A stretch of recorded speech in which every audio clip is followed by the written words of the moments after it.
IF Metal je odbor pro nás průmysloví dělníky. Ten nás dělá silnější.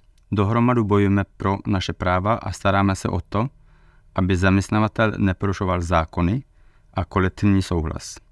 Kolektivní souhlas je dohoda, kterou vyjednáváme společně se zaměstnavatelem. To nám například umožňuje spravedlivý plat, pravidelné zvýšení platu, náhradu za přesčas a rozumné pracovní doby. IF Metal mě pomohl, když jsem měl problém s mým šéfem.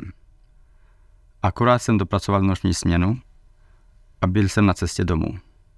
Šéf mě zavolal a řekl mě, že musím opět jít do práce a pracovat od 11 do 7 do večera.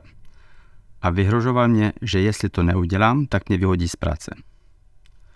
Hned jsem kontaktoval IF Metal a IF Metal zavolal mému šéfu. Nemusel jsem ten den pracovat a nikdo mě z práce nevyhodil. V odboru IF Metal bojujeme společně za jistotu v pracovním životě a ve společnosti.